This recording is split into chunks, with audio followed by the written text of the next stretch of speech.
Quiero comenzar este estudio citando un versículo a manera de introducción. Y esta es la confianza que tenemos en Él. Que si pedimos alguna cosa conforme a su voluntad, Él nos oye. Primera de Juan 5:15. Nosotros tenemos aquí una promesa y una confianza que tienen los seres humanos con su Creador, su Padre Celestial. Que si nosotros pedimos alguna cosa, y el sí es un condicionante, no quiere decir que Dios va a responder todas nuestras oraciones de forma deliberada, sino que la oración está íntimamente relacionada con la voluntad de Dios.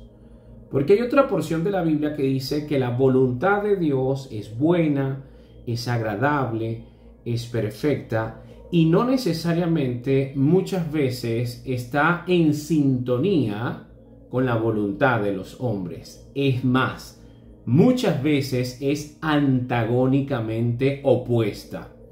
Por tal motivo, nosotros tenemos que empezar a tener una vida cristocéntrica, a través de la cual sepamos todos los días de nuestra vida que el que está en el medio es Cristo.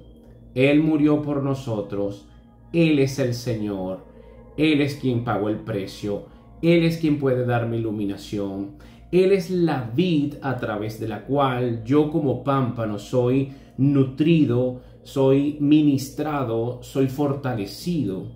Entonces, en primer lugar, como base para este estudio, debemos de estudiar la Biblia. Porque no por equivocación se le llama la palabra de Dios. A través de esta comunión nosotros podemos comprender cuál es la voluntad de Dios para mi vida y en vez de llevar una vida egocéntrica, yo empiezo a discipularme para hacer y tener una vida cristocéntrica. No es lo que yo pienso, no es lo que yo quiero, no son mis anhelos, es lo que Cristo tiene para mi vida. ¿Por qué razón? Porque todos los planes de Dios para nosotros son planes de bienestar. Son planes porque Él nos conoce desde antes de la fundación del mundo y Él sabe qué es lo mejor para nosotros porque muchas veces nosotros no sabemos lo que es mejor para nuestras vidas. Es más, somos sumamente tentados para hacer cosas que afectan nuestra psique, afectan nuestro cuerpo, nuestra alma, y tenemos una capacidad malévola de autodestrucción que somos la única especie en el planeta Tierra capaz de autoextinguirse. No hay otra especie que sea capaz de esto, el hombre. Por eso necesitamos, insisto, conocer la voluntad de Dios. Hay una oración en la Escritura que va a ser nuestra oración base. Vamos a estudiar esta oración. Y este estudio se va a titular La oración de Jabes. Jabes es un hombre que se menciona una sola vez en la Escritura. El hombre, porque hay un territorio geográfico que se llama Jabes. Pero cuando el Espíritu Santo enfoca a una persona que se llama Jabes, lo hace una sola vez. Y es interesantísimo que el Espíritu Santo le haya dado prioridad, le haya dado relevancia, que haya podido estar plasmado en la Escritura este hombre del cual vamos a aprender cosas sumamente interesantes. Primera de Corintios 4, del 9 al 10.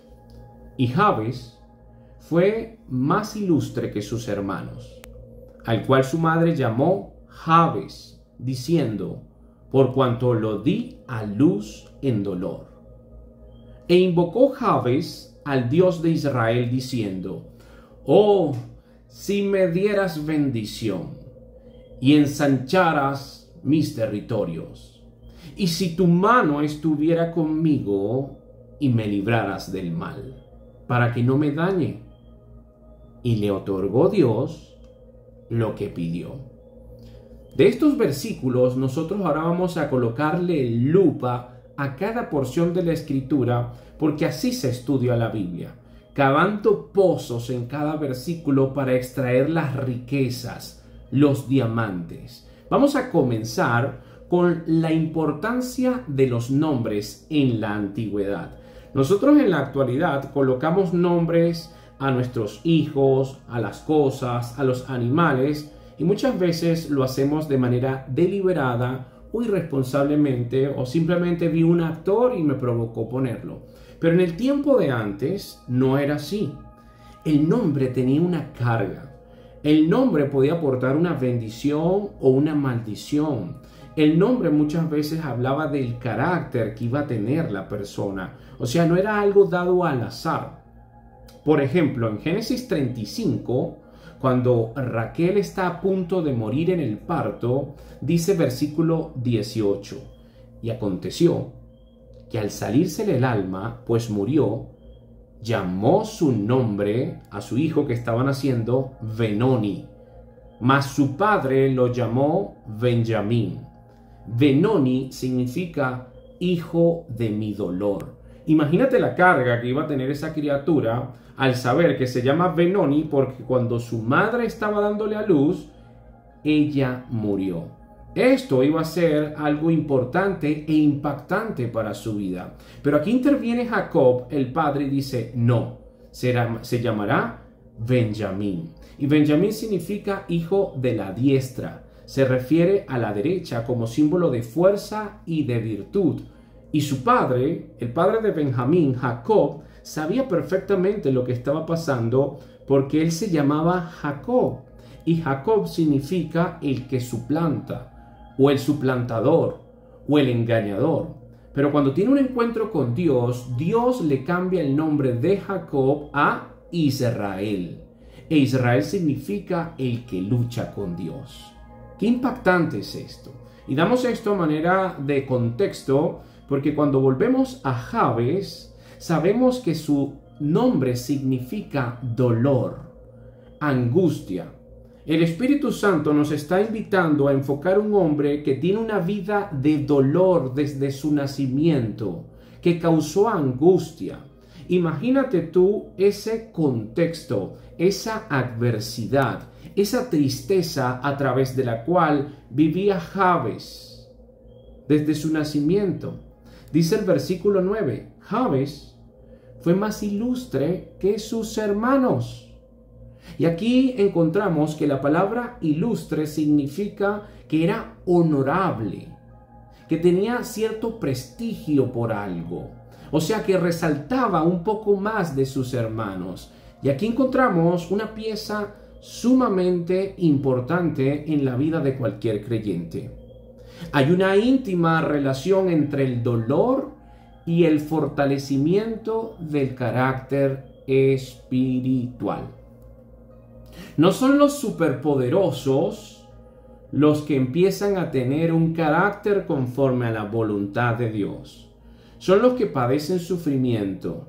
Son los que reconocen que por más que conquisten logros, hay un vacío, hay una ansiedad, hay un pensamiento de la muerte latente en tu vida. Que sabes que en cualquier momento todo esto puede pasar. Que la gloria de los hombres es como la niebla. Que por más que quieras extenderte, en cualquier momento vas a extinguirte, físicamente hablando. Entonces encontramos que Jabes, a través de ese sufrimiento, él era un hombre honorable. Y esto es un principio que encontramos en la Escritura con el mismo Mesías. Jesucristo se le llama en Isaías 53:3, varón de dolores. Y un segundo ejemplo rápidamente para comprobar que esta relación entre el dolor y el carácter espiritual está entrelazado, lo vemos como el epítome, podríamos decir, fuera de Cristo claramente, a Pablo. Pablo en Hechos 9:16 dice el Espíritu a Ananías, el profeta que lo iba a ungir: yo le mostraré cuánto le es necesario padecer por mi nombre. Dios le dice al profeta Ananías: yo le voy a mostrar a Pablo cuánto necesita padecer por mi nombre. Y cuando tú lees la historia de Pablo, recibió golpizas, padeció naufragios, sus amigos y discípulos lo abandonaron. Las iglesias que él mismo inauguró, muchas le dieron la espalda. Preso por casi 4 años, con grilletes, en un espacio deprimente, muere guillotinado. Pero en ese contexto, a la luz de los hombres, vemos a Pablo como un perdedor. El Espíritu muestra que a través de ese dolor que Pablo estaba experimentando, él se fortaleció en espíritu, fortaleció su carácter y escribió las cartas conocidas como las cartas de la prisión. Efesios, Colosenses, Filipenses, Filemón, donde él está en un nivel espiritual que aún en día, luego de que han pasado milenios, esas cartas ministran nuestras vidas, edifican nuestro espíritu, son una brújula para la vida del creyente. Ciertamente, muchas veces, Dios permite el dolor para que nosotros empecemos a fortalecer nuestro carácter y empecemos a reconocer que somos criaturas dependientes. Porque cuando somos débiles, entonces Él se hace fuerte. Nuevamente, Primera de Crónicas 4:10. Ya sabemos quién es el personaje. Ya sabemos que tenía una vida de aflicción, de angustia. También sabemos que a través de esa angustia, por alguna razón, fue más honorable, más ilustre que sus hermanos. Ahora veamos qué oración vocaliza este hombre, que fue mencionado una sola vez en la Escritura. E invocó Jabes al Dios de Israel, diciendo: «Oh, si me dieras bendición y ensancharas mis territorios, y si tu mano estuviera conmigo y me libraras del mal, para que no me dañe». Y le otorgó Dios lo que pidió. Aquí, más importante que la oración, yo diría que es el final, porque el final dice: le otorgó Dios lo que le pidió.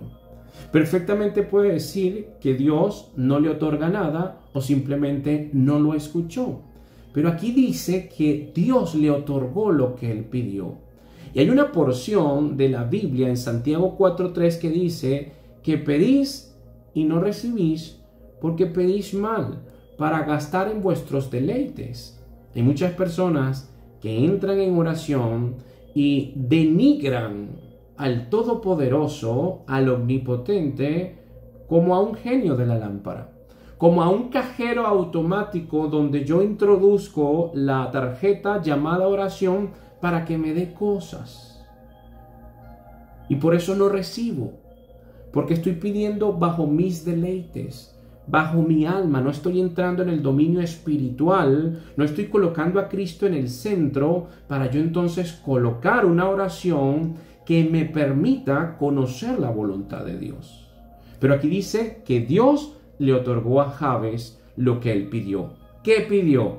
En primer lugar, muy importante, él invoca al Dios de Israel. ¿Cuántos dioses falsos existen a los que se le ora, se les sacrifica? Hay un solo Dios, hay un solo mediador entre Dios y los hombres, Jesucristo. Y yo en mi corazón tengo que reconocer que ese es el Dios que yo le estoy apuntando en mi oración. Dios conoce la intención de mi corazón. Dios conoce mis pensamientos. Cuando yo estoy hablando de ese Dios, cuando yo estoy enfocando a ese Dios, el Dios de Israel, de Abraham, de Isaac, de Jacob, el Dios de Jesucristo, es Cristo hecho Dios, Cristo que bajó al mundo y se convirtió en hombre, pero también forma parte de la Trinidad, y ese es un misterio que los tres son el Dios Todopoderoso. Si yo comprendo que es ese Dios, yo voy por buen camino. Pero hay personas que le oran a la naturaleza, hay personas que le oran a una energía. Dios conoce mi intención. Hay un error muy común de algunos hermanos en la fe que dicen, no, es que no se le tiene que llamar Jesús, tiene que llamársele Yeshua, porque ese es el nombre que él tiene en hebreo. Dios conoce mi intención, sabe la intención de mi corazón. Si yo estoy apuntando a ese Dios, al Dios de Israel, ese es el Dios correcto, el único Dios. Ahora bien, él dice, si me dieras bendición. En primer lugar, es importante reconocer que las bendiciones espirituales son las mejores y son las que tienen consecuencias y efectos reales. Cuando yo entro en comunión con Dios y le digo, Padre, haz lo que tú quieras conmigo. Yo lo único que pido es que tú me bendigas. Es más, Señor, yo no sé ni siquiera qué pedirte porque muchas veces yo te pido mal. Yo te pido y ni siquiera sé lo que estoy pidiendo. Ni siquiera estoy aquietando mi mente. Por eso, Señor Jesucristo, tú que sabes lo mejor para mi vida, bendíceme, Dios. Permíteme encontrar esa bendición espiritual para que pueda impactar mi vida y de esta forma yo pueda estar más cerca de ti. Ese es el primer esquema de la oración. Por ejemplo, Efesios 1:13 dice, en él también vosotros, habiendo oído la palabra de verdad, el evangelio de vuestra salvación, y habiendo creído en él, fuisteis sellados con el Espíritu Santo de la promesa. Yo no sé qué pedirte. Muchas veces yo me encuentro en esa situación. ¿Qué puedo pedirte? Si yo ni siquiera sé qué es lo mejor para mí y para mi matrimonio y para mi hogar ni para mi trabajo, pero tú sí lo sabes, Dios. Tú me sellaste con el Espíritu Santo. Yo conozco tu evangelio y sé que es una buena noticia para mi vida. Bendíceme, Dios. Ese es el primer esquema, donde yo reconozco que Él está en el centro, que Él tiene el control, que Él es el soberano, que Él puede guiar mis pasos correctamente. Ahora, en segundo lugar, Jabes dice, y ensanchares mis territorios. No está mal tener planificaciones, estrategias, proyecciones, querer crecer, querer ocupar más espacio. Eso es una bendición. Porque cada persona que progresa, que trabaja, que se enfoca, pues por consecuencia viene ese ensanchamiento. Yo primero pido a Dios por su bendición, sabiendo que Él sabe lo mejor para mi vida. Y luego yo le digo que Él ensanche mis territorios, para que Él cierre puertas que yo no pueda abrir y Él abra puertas que yo no pueda cerrar, o que los hombres no puedan cerrar. Pero aquí también juega un rol fundamental cuando yo comprendo que es su drama, que Él es el Rey, que Él es el Señor, que son sus planes, que son sus preceptos.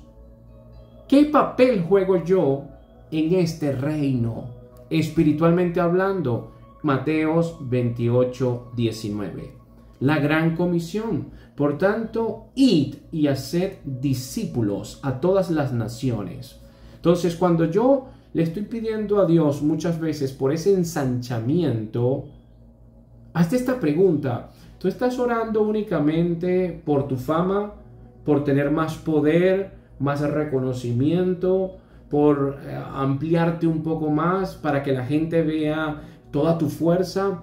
¿O tú tienes esa conciencia espiritual de decir, voy a ensancharme para ser instrumento de Dios, para alcanzar más almas y para formar parte de la expansión y extensión del reino de Dios? El ensanchamiento de territorio no es únicamente para satisfacer nuestras ambiciones y planes. Hay que hilvanar todo con el propósito de Dios. Si yo tengo este medio digital, a través del cual tengo acceso a que un grupo de personas me esté viendo en tiempo real y puedo compartir el mensaje, claramente puedo compartir mi trabajo y si lo hago honestamente, qué bendición, pero también hay que recordar, es un medio para bendecir, es un medio también para influir santamente, no satánicamente como lo hacen muchas personas. Influimos santamente. En tercer lugar, Jabes dice, y que la mano de Dios estuviera con él. Jabes, y esto es importantísimo, no confiaba en sus propias fuerzas, ni en su conocimiento. Él anhelaba la ayuda, la guía, la protección y la fortaleza de Dios. Porque Él es el Todopoderoso. Y si su mano está conmigo, yo estoy tranquilo. Porque no es por mi mano, no es por mi fuerza, no es por mi astucia, no es por mi intelecto. A mí lo único que me importa es que su mano esté conmigo. Salmo 16:11. Me mostrarás la senda de la vida. En tu presencia hay plenitud de gozo. Delicias a tu diestra para siempre. En la mano derecha del Todopoderoso, en primer lugar, hay delicias. Es algo saludable, es algo nutritivo para mi vida. Salmo 31:15.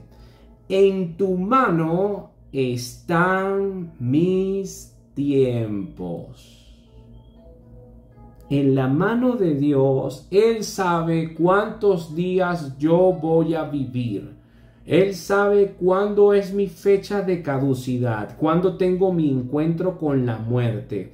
No es porque tengo una protección, no es porque llevo una escolta, no es porque tengo un cerco eléctrico, no es porque voy a un país de primer mundo para estar más seguro. En cualquier lugar, en cualquier momento, te puede alcanzar la muerte. Y en la mano de Dios están tus tiempos. Entonces, si su mano está conmigo, yo estoy en paz porque yo sé que yo me voy de este plano, no cuando el mundo diga, no cuando lo diga el delincuente, no cuando lo diga el accidente, sino cuando Dios, la mano de Dios diga que yo me tengo que ir, ni porque me esconda donde me esconda, ahí me voy. Salmo 18:35. Me diste a sí mismo el escudo de tu salvación. Tu diestra, mano derecha, me sustentó, y tu benignidad me engrandeció. Es la mano de Dios la que te sustenta, hermano. Es gracias a la mano poderosa de Dios que tú duermes y tu corazón sigue bombeando sangre. Por su mano poderosa. Entonces yo comprendo que Él me bendice, yo comprendo que Él es el que puede ensanchar mis territorios para mi bendición personal, para mi responsabilidad, para mi familia, pero para otros también, llevando a cabo esa gran comisión, y comprendo que necesito de su mano poderosa. Porque yo mientras me ensancho, crecen también enemigos. Por eso es que Dios le dice a Abraham, mira, vamos a hacer algo, porque como Dios va a bendecir a Abraham, Él le dice, sencillo, voy a bendecir a quien te bendiga y voy a maldecir a quien te maldiga. ¿Por qué? Porque ensanchó el territorio de Abraham y claramente despierta envidia. Cuando Dios ensancha tus territorios, muchos van a querer verte caer, muchos te van a querer imitar, te quieren robar tus logros, tus ideas, pero a ti lo único que te importa es que la mano poderosa de Dios esté contigo. Y finalmente, Jabes dice, y me librares del mal. Comprende, yo no puedo librarme del mal. ¿Por qué? Porque hasta el mal está adentro de mí. Oye, ahí estoy fregado, caramba. ¿Cómo me libro del mal si tengo 3 enemigos potencialmente peligrosos en mi contra? Satanás, el mundo y mi propia carne. ¿Quién me librará de este cuerpo de muerte? Miserable yo, dice Pablo. Pensamientos, costumbres que te llevan al lado opuesto de donde está Dios. que están en contra de tu salud, de tu matrimonio, de tu familia, adentro de ti. Pero yo no me puedo librar. Pero Él, ese que me bendice, ese que ensancha mis territorios, ese que tiene una mano poderosa, ese sí puede librarme. Mateo 6:13. Y no nos metas en tentación, palabras de Cristo, mas líbranos del mal. Porque tuyo es el reino y el poder y la gloria por todos los siglos. Amén. Esto es un principio elemental. El maligno no puede actuar en mi contra a no ser que Dios lo permita. Y hay ejemplos en la Escritura. Por ejemplo, Job, se presenta Satanás frente a Dios. ¿No has visto a mi siervo Job? Dios induce a Satanás a que vea a Job. Y esto estoy hablando de otros enemigos externos. Acabamos de decir que hay un enemigo interno, lo estudiamos con los enemigos del creyente. Pero muchas veces yo tengo que comprender que esos enemigos externos que están apuntando mi vida, Dios me libra. Porque ellos no se escapan de la voluntad de Dios. El mal no se escapa de la voluntad de Dios. Y aquí hay algo muy interesante también. En ese librarnos del mal. Porque librarnos del mal no es un sinónimo de que yo voy a tener una vida sin crisis, sin aflicciones, sin momentos turbulentos, sin ser zarandeados. Lo importante es que si yo estoy siendo zarandeado, Dios interceda por mí y yo salga de ese zarandeo fortalecido. Porque muchas veces Dios permite ese zarandeo por tu propio bien. Esto es algo bíblico. Lucas 22:31. Dijo también el Señor: Simón, Simón, he aquí Satanás os ha pedido para zarandearos como a trigo. O sea, Satanás pidió por Pedro para zarandearlo como a trigo. O sea, lo iba a jamaquear. Pero qué lindo lo que dice aquí. Pero yo he rogado por ti para que tu fe no falte. Pregunta fundamental, elemental de un estudiante de la Biblia. ¿Por qué Cristo, en vez de evitar de que Satanás zarandeara a Pedro, no lo evitó porque podía hacerlo, sino más bien dice: yo he rogado para que cuando seas zarandeado tu fe no falte? Porque Pedro necesitaba, para fortalecer su carácter, esa zarandeada. Porque Pedro era el impulsivo, el que le cortó la oreja a Malco, el que intentó caminar en el agua, el que le dijo al Señor: aunque todos te dejen, yo estaré contigo. Pedro confiaba demasiado en él. Pedro desconocía esa debilidad que él tenía y que tú tienes y que yo tengo. ¿Y cómo es la forma magistral del aprendizaje para el ser humano? A través de la crisis. Tú puedes decirle: haz esto, ora, disciplínate, mueve tu cuerpo. Pero es cuando está ahí en esa cueva, cuando conoce la aflicción de verdad, cuando se le acerca de verdad esa entidad malévola, satánica, que empieza a experimentar ese frío en los huesos, donde reconoce que no hay salida. Ahí es donde va a reconocer: necesito de Dios, porque solo no puedo. Entonces, ¿cuál fue el resultado? Pero cuando tú vuelvas, Pedro, confirma a tus hermanos, porque cuando tú vuelvas de esa aflicción, de ese dolor te va a hacer más honorable, más ilustre. Ahora ven y confirma a tus hermanos desde tu experiencia. El mal no se escapa de la voluntad de Dios. Lo importante es: líbrame del mal. O sea, si voy a pasar por valle de sombra de muerte, no temeré mal alguno, porque tú estarás conmigo.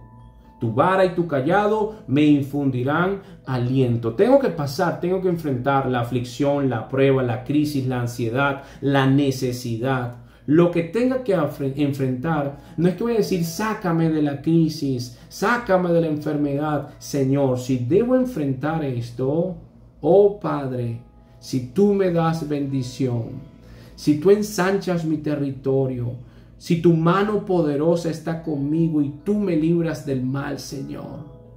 Esa es una oración modelo. Esa es la oración que te va a sostener en el momento de la prueba. Esa fue la oración que hizo un hombre mencionado una sola vez en la Escritura, que vivió una vida de dolor y fue su oración respondida. Esa es una oración que no está centrada en tus deleites. Es una oración donde tú no estás en el centro. Jabes reconoció que en el centro está el Dios de Israel. Qué bendición esa oración. Qué bendición es leer Primera de Crónicas 4 del 9 al 10 y reconocer: gracias, Señor, por permitir que la historia tan breve, tan corta, tan concisa de este hombre ha ministrado mi vida. Y si no sabes orar, con toda sinceridad, dile a Dios: enséñame a orar. Señor, tú conoces mis intenciones, mis pensamientos, tú sabes lo que es bueno para mí. Guíame tú, oh Dios, bendíceme tú, Señor. Si vas a ensanchar mis territorios, que yo pueda tener esa conciencia de que estoy de pasada en este mundo y que puedo utilizar esa influencia que tú me estás permitiendo tener para la expansión de tu reino. Lo único que importa es que tu mano poderosa, esa donde hay deleites, que esa mano me sostenga, Dios. Líbranos, Señor, de todo mal, en el nombre de Jesús. Amén y amén.